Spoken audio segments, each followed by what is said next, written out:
This is a completely different game of chess, but the level of danger is the same. Unlike Ukraine, where the red line was breached by a full-scale land invasion, in the South China Sea and Taiwan, a hybrid world war has been unfolding for years. It is not fought with tanks, but with gray zone tactics. China is the master of this art.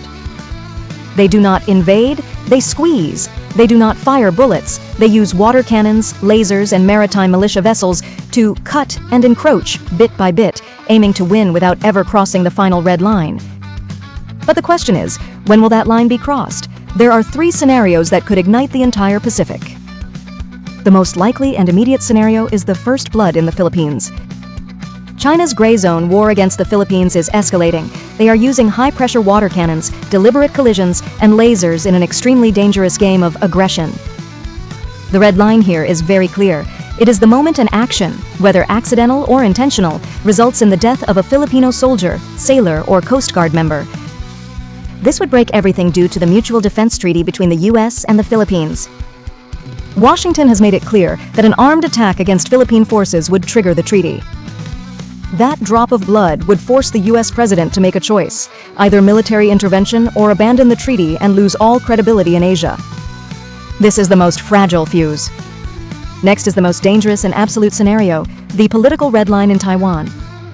It has 2 dimensions. It could be triggered from Taiwan's side if they officially declare independence. This is Beijing's absolute red line.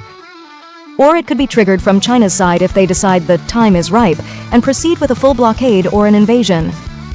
An attack on Taiwan would breach the U.S. red line. Although Washington maintains strategic ambiguity, the reality is they must intervene. Otherwise, the entire U.S. alliance structure in Asia with Japan and South Korea would collapse.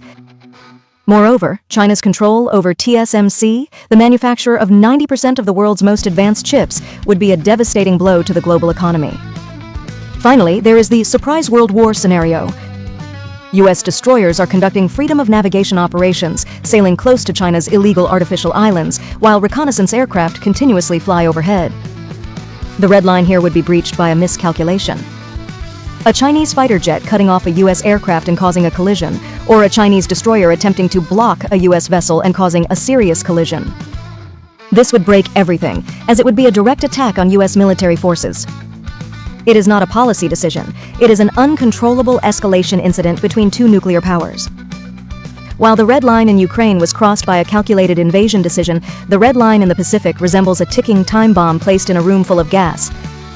It could be detonated intentionally, but more likely it will be triggered by an unwanted drop of blood or a spark from an unexpected collision.